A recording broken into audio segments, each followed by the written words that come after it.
Schoology for you. If somebody is in Schoology, you can just verify that the presentation did upload because but does it have the photo on there? Does it look exactly like this one? Fecal Float. No? Okay, give me 2 seconds, y'all. When you download it, when it's downloaded, it has that picture. When it's not, it's just part of it. Okay, so It is. I have it. You can find these online, and I don't find them online. Okay. I don't sound like the I'm so tired. Squirted everywhere. What? Say what? I know we got the more accurate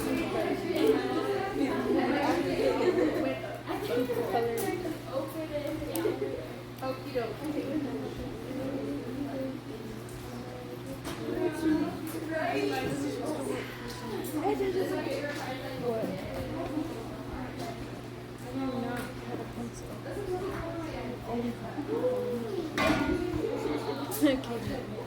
Okay, so fecal float. We didn't get to do the fecal float in my first class, but we're going to try our hardest to get to it today. Okay, and we're not going to be able to use the fecalizers because we only have one. But Ms. Hamilton is going to show you how to use the fecalizer, the one that we have in the building here. Okay. She'll show you how to use it. The actual lab portion might be done tomorrow. Okay. But so far, any questions? I know I already asked this. Any questions on your analysis? No? Okay. All right. So, what is fecal flotation and why is it important? It is a routine test that assists us in detecting eggs or ova of mature parasites that live inside the body, okay, and they pass their eggs to the outside by shedding them in the host's stool. My apologies for the bad grammar. I wrote this in the middle of the night, y'all. This was me on my last night. Okay? When you get to my age, when all your responsibilities are done throughout the day, the only time you have left is after everybody goes to bed, right? So, yeah, that's the time I work. Okay, so why is it important? Well, again, it helps us diagnose internal parasites and worms living within a host or our patient, okay? The way that this flotation test works is that it helps us to identify parasitic eggs, right? We will be able to identify what these eggs look like, what kind of a parasite it comes from, because they're not all the same, okay? Next week we will start a unit on parasites and we'll go over those eggs and everything, okay? But it helps us to calculate the approximate number of parasites in the body or worms in the body and determine, helps us to determine and administer a proper treatment, okay? And the dosage, right? It's not just treating, we have to know how much to give. How severe is the infection, okay?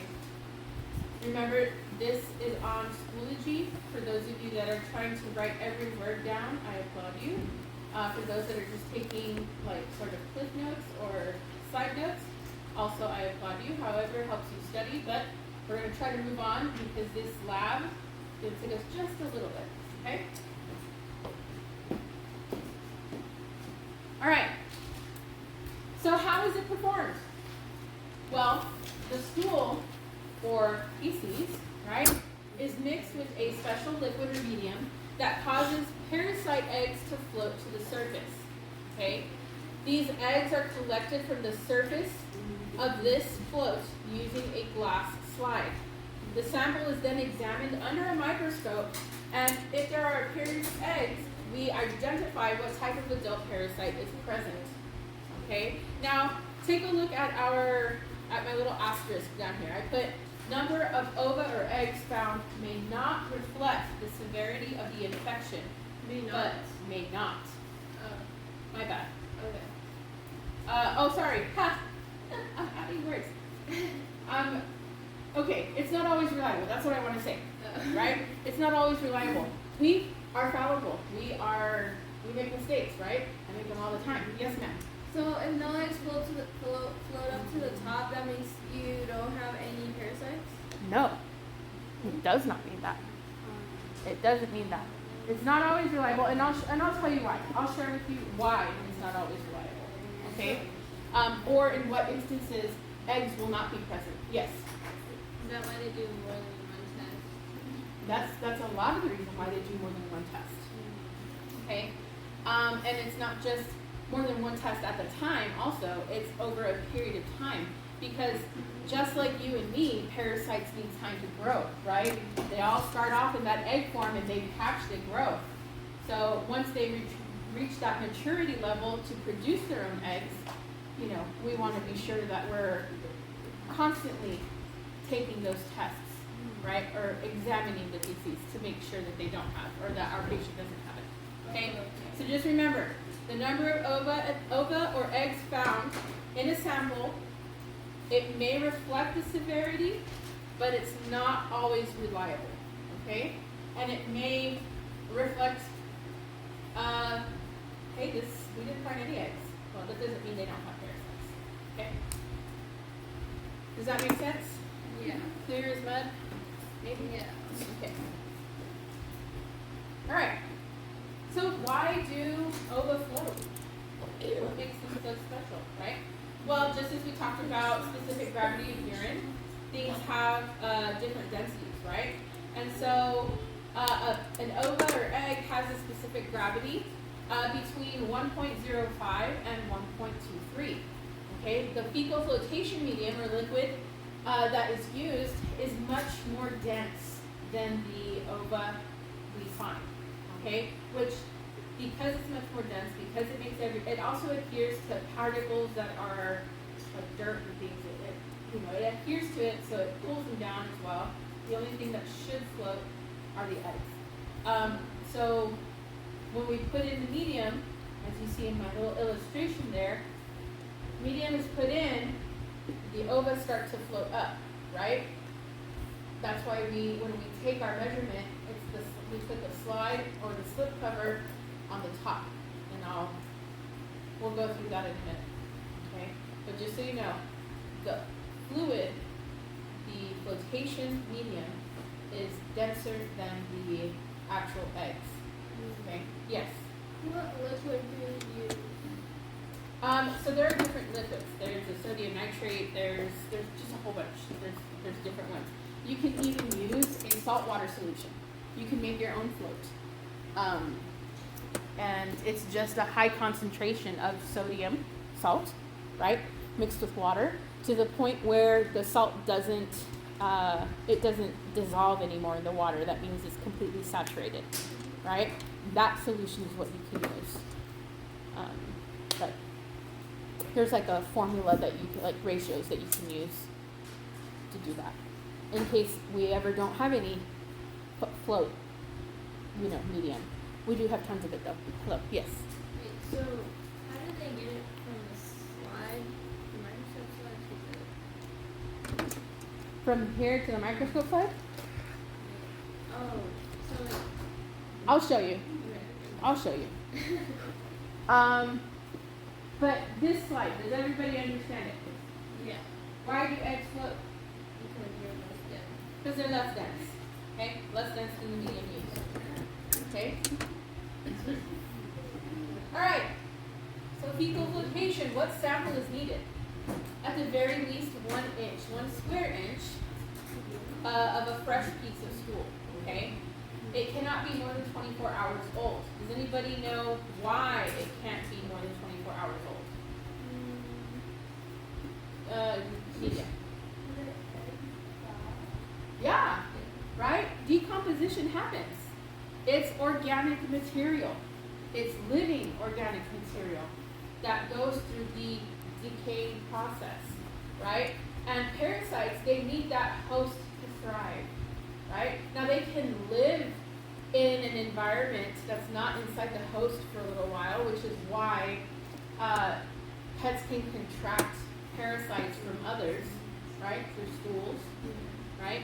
So, you just have to keep in mind, after that 24-hour period, the decomposition process has already started, and so it's pretty much if you use a stool sample that's more than 24 hours old, the likelihood of your assessment or analysis is going to be, the likelihood of it being wrong, it increases, okay? It's not going to be a true measurement. It's not going to be accurate, okay? We want to be as accurate as possible, okay? Do you have a question? I was gonna ask for the school. Are the owners the ones that get the sample? Typically, yeah. Typically, in a clinic setting, you might call somebody, you might call a client and tell them, hey, calling to remind you about your appointment. Either, you call them 2 days in advance. Whatever the protocol is in your vet's clinic, that's what you're going to follow. You're going to call them, remind them of their appointment, and also just say, please try to collect a stool sample before you come in, and let them know, if you collect it the night before, make sure it's in a sealed container, clean container, right? And put it in the refrigerator and then bring it in. Or if they collect it the same day, please be sure it's in a clean container and bring it in with you. It can also be in a baggie, right? But yeah. Typically clients already come in with the stool. They know. I don't know if that's what you saw when you did your clinics. No? Did you have to do it? We had to do it first at the clinic, and if not, because we continue. Okay. Most clinics, they do ask, if the owner's good, they'll know. I mean, not that all owners are bad, but if they are familiar with the process, they'll bring it in for you. Okay? But it's all whatever, because sometimes you need to collect a stool sample. Yeah, okay, you can go in and collect it manually, but you run the risk of causing injury to the animal. You can do the anal expression, but at the same time, it's not guaranteed enough is going to come out, right? So, especially if a good sample is needed because a suspect infection is occurring, then it's better to encourage the owner to try to collect the sample. So, like, if the owner would come for an appointment, and let's say you suspect something, you would tell the owner for the follow-up to have a fecal sample.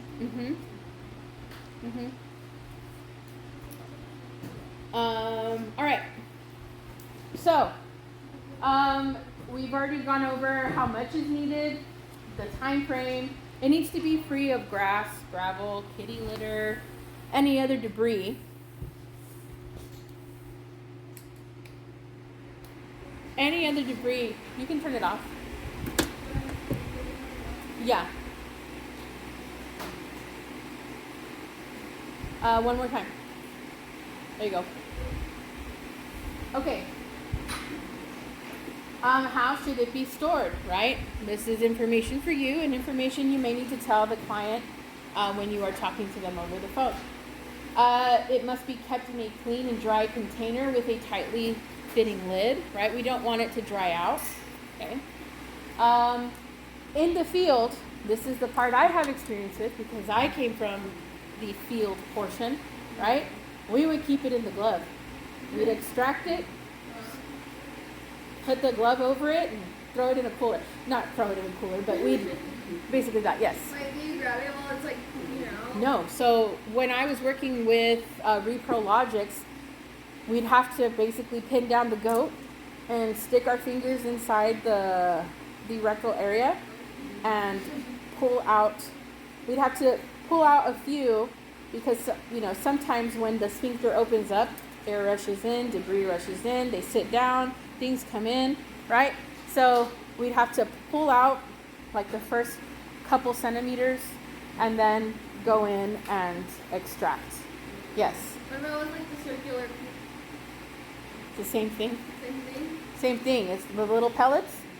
yeah, you go in and it feels gross as heck, but I mean, just practice with marbles. That's basically what you do. But I mean, what we would do is we would go in there.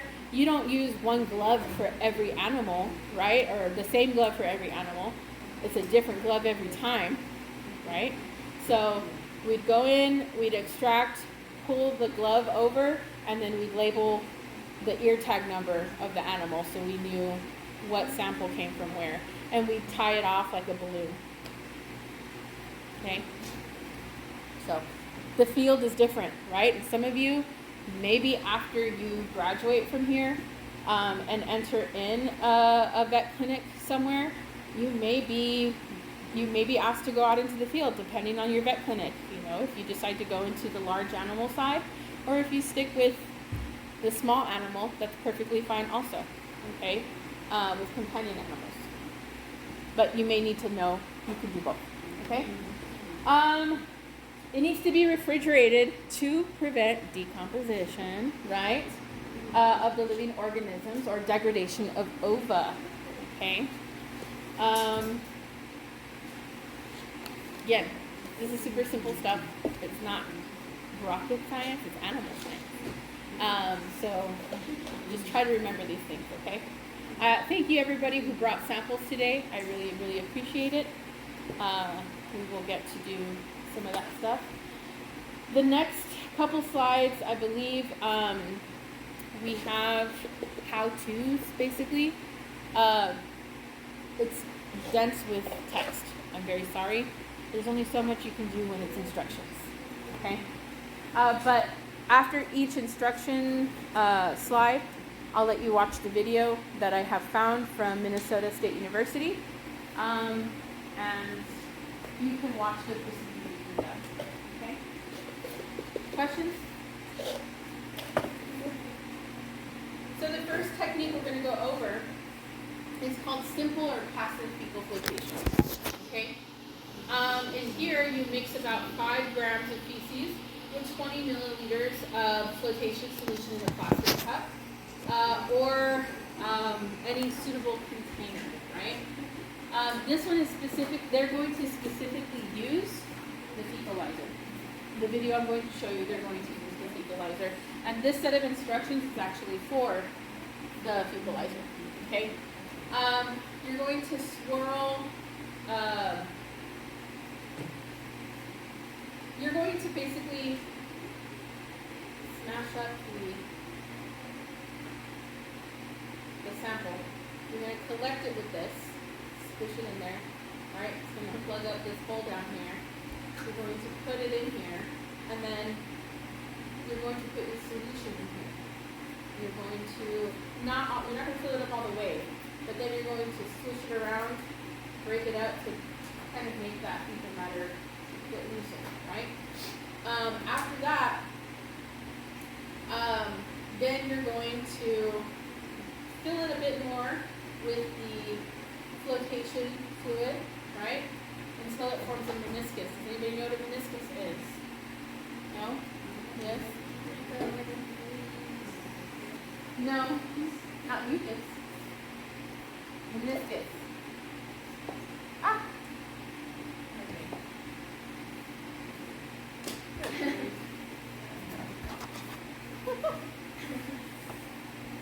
Let's say we have our equalizer thing here, right?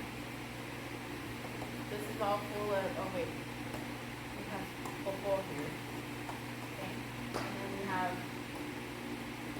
it's not going to be red. If it's red, something's wrong. Okay. So then, to form a meniscus, you're going to put in more flotation fluid, right? You're going to pour more fluid in. And then it's going to come up, right? It's going to fill up with your solution. And it's going to form this ever so slight bubble, this dome shape, right over the top. That's called a meniscus. The dome shape at the top is called a meniscus, okay? So Miss, why does it form a dome shape? Well, that's because the liquid here on the corner or on the sides sticks to the glass or to the plastic, whatever it is you're using, because it's creating a form. Okay? Physics, I don't think that it's established. So, but yeah. So once you have that meniscus, then you put your slide on there and you leave it for, I think it's like 20 minutes. Let's go back to our instructions here. You leave it for 20 minutes. Once those 20 minutes pass, then you lift off the slide or cover slip, invert it onto a slide, put it in the microscope, and you're going to view your sample at a low light. Okay, you don't want to blind yourself, first off. Secondly, if you put too bright of a light, there is possibility of you misreading your sample. Okay, you can identify something as an egg when it's not. Or you can misidentify an egg thinking, oh, that's just debris, right? So you do it at a low light because eggs will come up better there. They're more defined, right? Can anybody tell me what an egg looks like? And not the ones that come from chickens. It's like A circle. Okay, here, hold on. We're gonna go off of your description.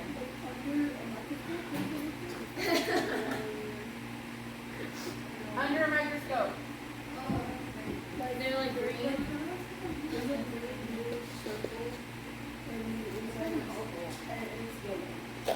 Okay, Yeah, there you go. green, bluish circle. Hold on, I'm going off of what y'all are telling me. Green, bluish circle. And it's a yellow circle A and yellow circle in the middle. And like Like little that? bumpy stuff in the edges. What? Like bumpy stuff in the edges. Oh, Yeah. Yeah. like this? Yeah. Okay. Okay. I the one I saw was like bumpy. Membrane. Great word use. Thank you. Eggs have membranes. Okay? Membrane, cell wall, whatever you want to call it, right? Not whatever, but still. And yes, they're more ovular in shape. Okay? Good job. Right? Right? So they're going to look something like that, right?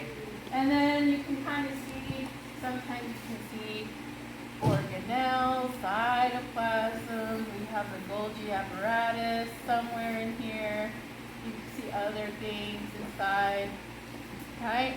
Talk about being able to see right through someone, right? That's what that is, okay? So, I'm no artist, okay?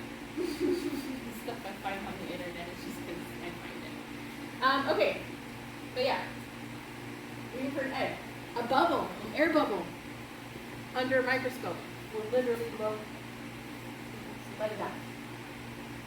One solid line, generally black, okay, dark color, right? Sometimes it'll have a mini bubble trapped inside, like that.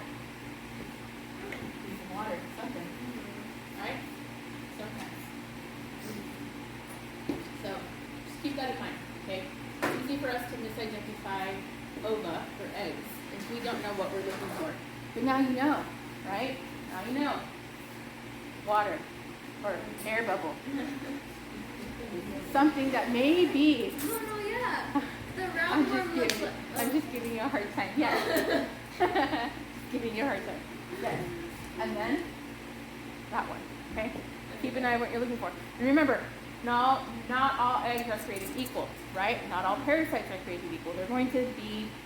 They're different parasites, different families, right? So they're going to have different kinds of eggs. Okay? Questions, comments, concerns on that? No? Okay. So really quick, let me pull up the video so you can see this method in action.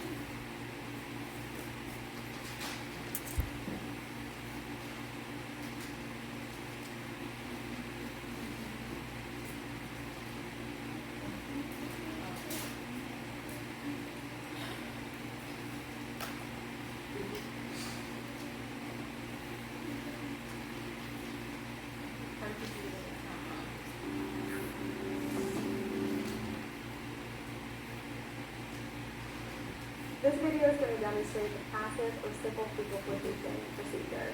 There'll be a few items to do this procedure. First would be a fecalizer, which has the clear plastic solution container and then the green vial.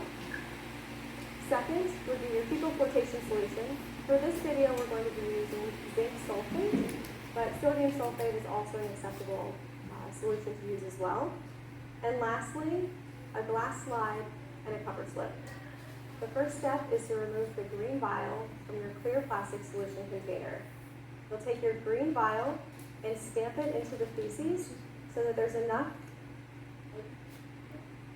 to coat the bottom of the tube. Next, you'll place your green vial into the clear plastic solution tube.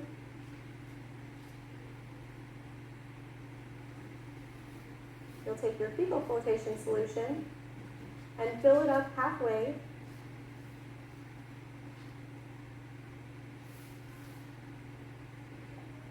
Next, you'll take the green vial and twist it several times to try and loosen the feces up so the ova will disassociate from the fecal patty. Next, you'll take your fecal solution again and continue to slowly fill up your green vial until you've made a meniscus. Lastly,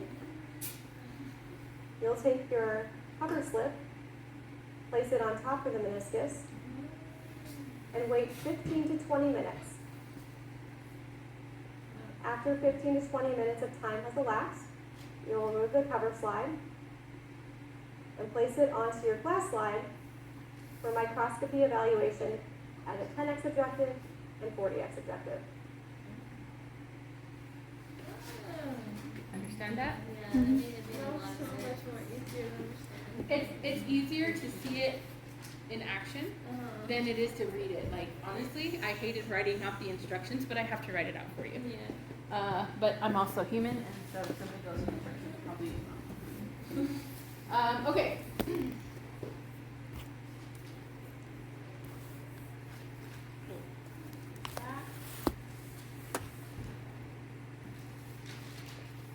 All right. Next method. Centrifugal fecal flotation. Just based off of that first word, what do we think is involved? Centrifuge, right? Centrifuge. Hey, so same kind of principle, right? You're gonna collect your feces and mix it with a small quantity of water to make a well mixed fluid suspension.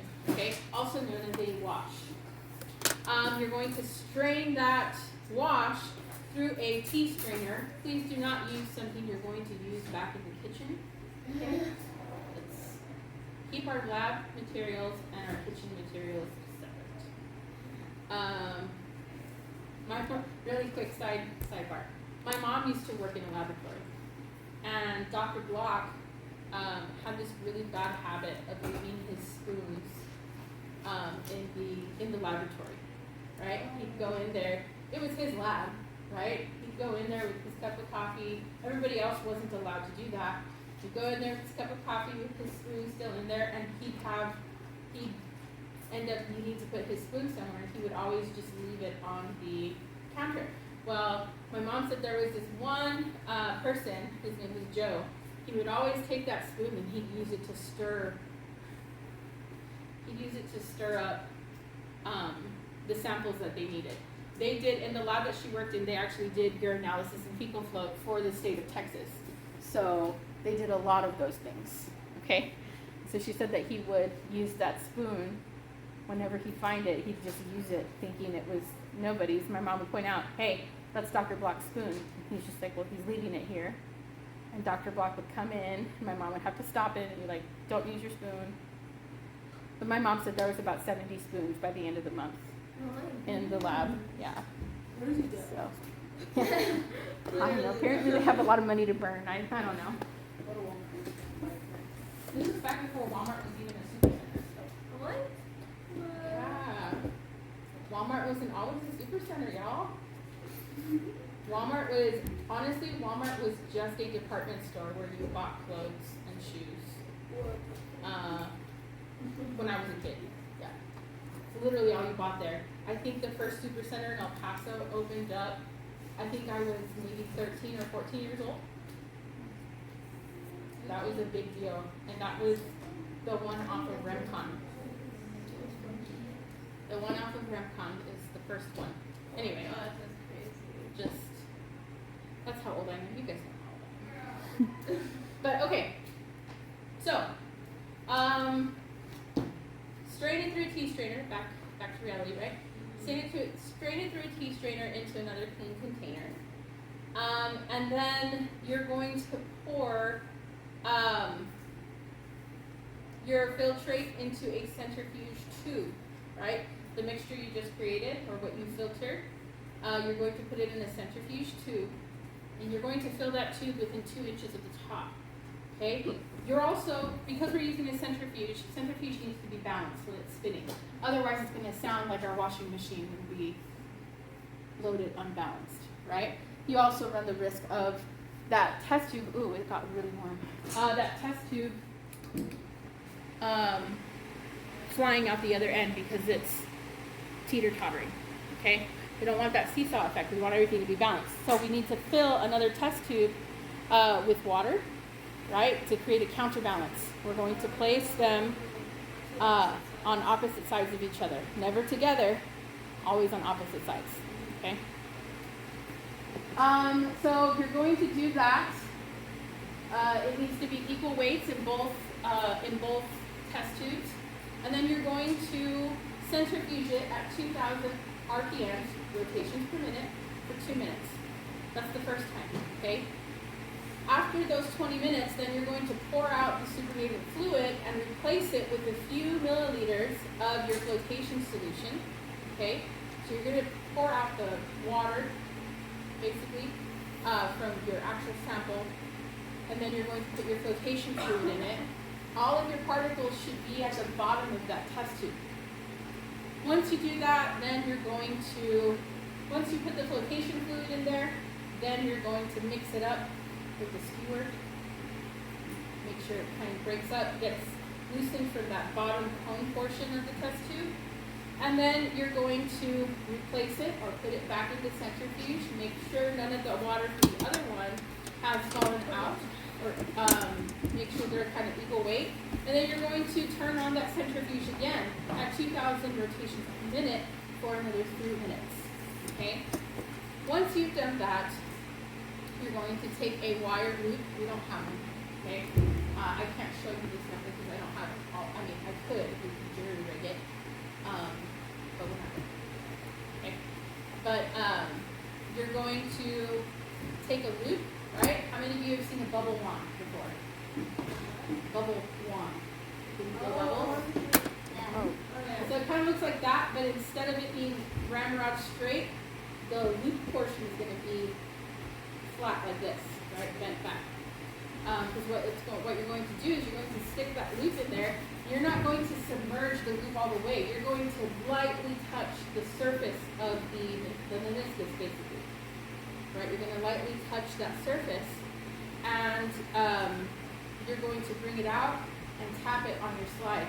You're going to repeat that process, never submerging, always just on the surface, and tap. You're going to do that 3 or 4 times, depending on how much you're collecting, okay? You put your cover slip on, and then you put it under the microscope, examine it, all that jazz, okay? And you count it. You all ready to see it? Yeah.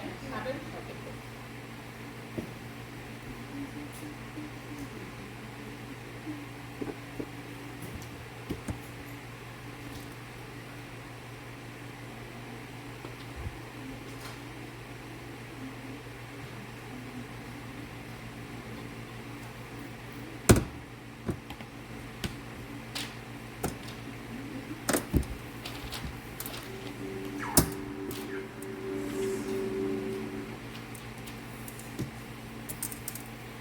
This video is going to demonstrate the centrifugal fecal flotation method.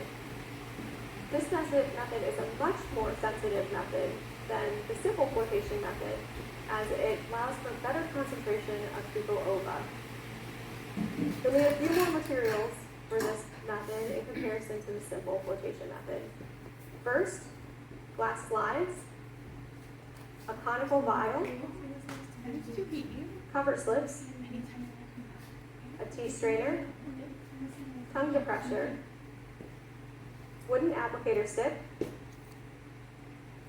metal loop, of course feces, a clean container, your fecal flotation solution.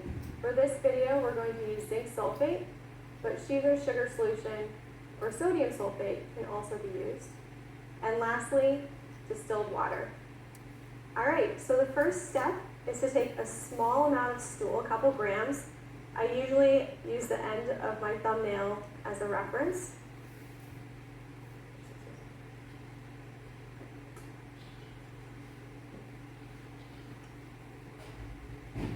You'll mix this fecal with a small amount of water.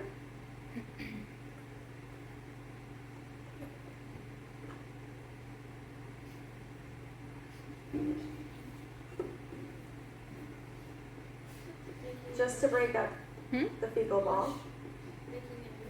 Mm-hmm. That's what I did. 250 sheep samples, or goat Next. samples. Sheep.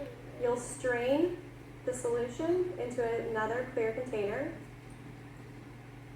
to remove any large debris. Yum.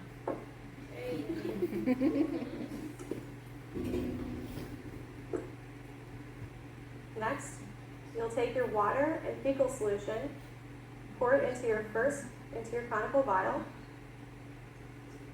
until it reaches about 1 to 2 inches from the top. Oops.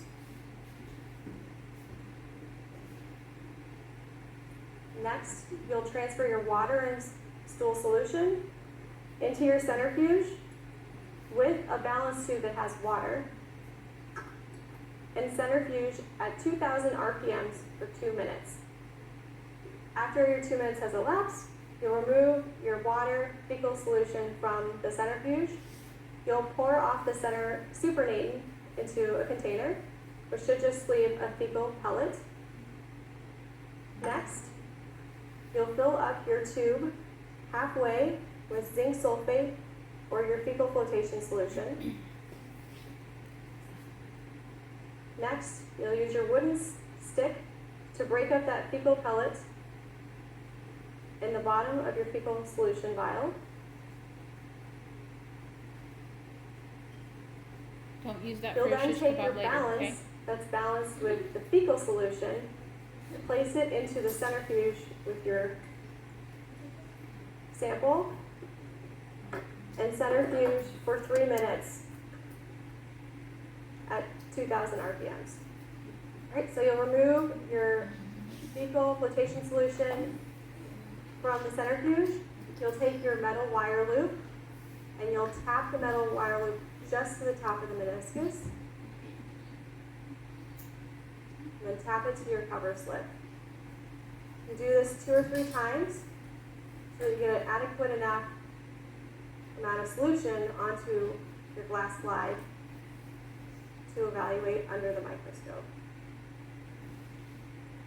Lastly, you'll place the cover slip onto the slide to evaluate at 10x and 40x objectives.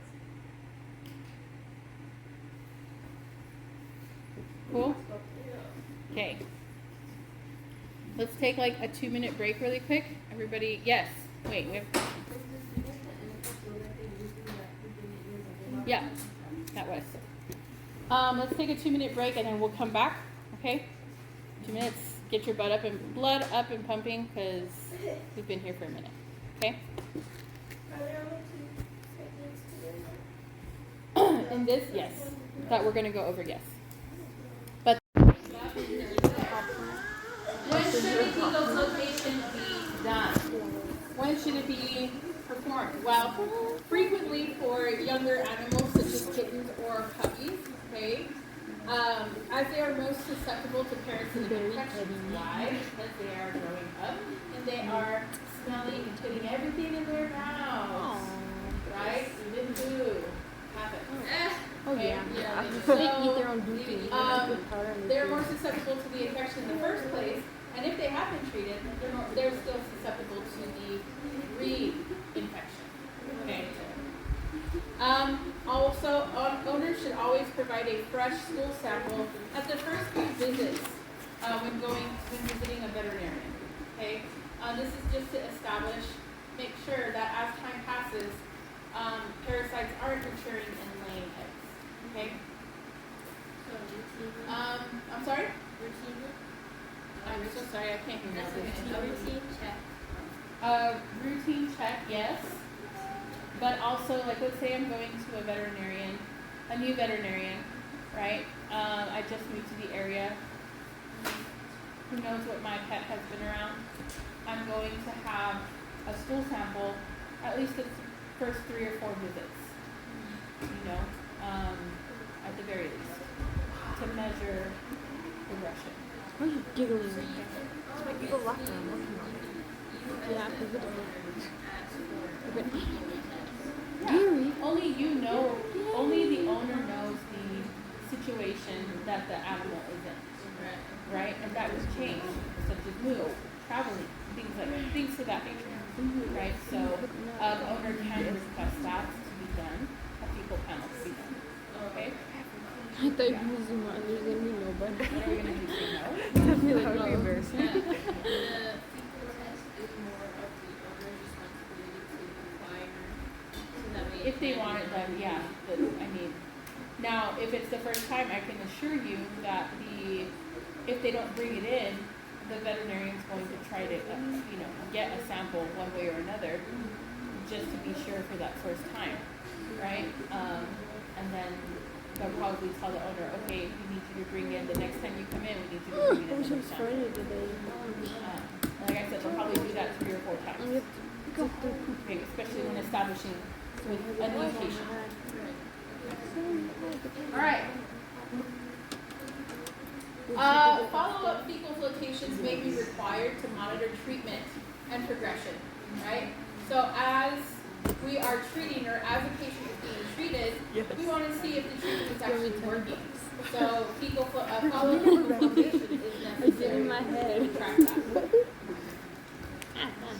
You made a bet. If an adult pet is not on a year-round parasite or worm prevention regimen, or they develop diarrhea, or they eat raw food.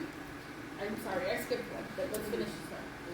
Or they eat raw food, then a fecal flotation test is needed, right? Just to determine if they are exposing themselves or if the owner is exposing them to risks. Through raw food, parasites and worms can be transmitted. Yes. Some owners or some owners feed their dogs like raw, different types of raw meats. Yeah, and that's why it's important to have a fecal flotation. I, as a pet owner, if I were to give Oliver, my dog, raw meat all the time, I'd know that I'd want him to test it for for parasites every time I went into the vet. So let's backtrack a little. When is a fecal flotation necessary? In patients that see a rapid weight loss or fail to gain weight in a timely manner or as expected. Okay? Everybody understanding this? Everybody listening? I know there's a lot of side conversations going on. Yeah? Okay. So, like I said, in patients that see a rapid weight loss or they fail to gain weight as expected. And at least, the very least, once a year, right, during their annual checkup. Okay, so do fecal floats work every time? No, absolutely not, they don't. Okay, they're not a guarantee. It's a basic screening that gives us information we need. However, it gives us real-time information, not necessarily future, right? So we need to keep in mind that parasites, they do go through a maturity.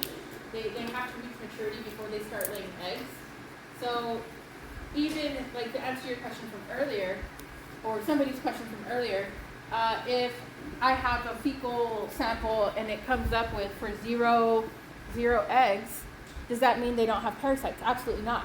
It could just mean that the parasites they have aren't mature enough to lay eggs, which is why a series is necessary, right? To allow that time for maturity to happen. So the infection may be mild, and there are only few adult parasites present. So having eggs or It's less likely to if it fails to detect it might be because there are a few adult parasites present, but it doesn't mean that they're not infected, right? The severity at the very least, you can definitely sorry, I got distracted. The number basically depends on the parasite, okay? And parasites produce different numbers or different quantities of eggs, so sometimes we don't think of sometimes if there aren't a lot of a particular egg, we may think, oh, well, this isn't too bad of an infection, but it may be that it's because of the type of parasite that there is, that they're not going to produce a lot of eggs, but they're going to keep producing, okay? And then sometimes parasites can't even be detected, right? What's your question? Would you do multiple fecal samples on one day? No. Just I mean, maybe. I would do at least two. If the first sample I pull up has 0 eggs, I'd probably pick a different part of the feces and redo my test just to be sure, right? You always want to check yourself. You don't want to take for granted the information you get at the first try, okay? That's bad science. Yes. So let's say you don't get anything in the two tests, you do a fecal float. Would you just go over the blood test to see if there's any signs? You could just go over the blood test and rely on that. However, it's kind of hard to detect that unless it's like heartworm, right? Or if the parasite is causing internal bleeding of some sort, right? You're not going to get those extreme results. So, best case scenario would be, or worst case scenario would be, okay, let's schedule a follow-up appointment for 2 weeks from now or a month from now, and bring in a stool sample and let's test it, just to be sure, right? Because by that time, the parasites should have already matured enough. Sometimes when a vet or when a feces sample doesn't have ova detectable, sometimes a vet will start them on a regimen anyway, right? On a parasite prevention or antibiotic or antiviral, whatever you want to call it, antiparasitic medication to just flush out the system, right? Yes? With these prevention programs, are they done in suspicion or are they done to just prevent it from happening? Just prevent it from happening, just like we take preventative medicines as humans. It's the same thing.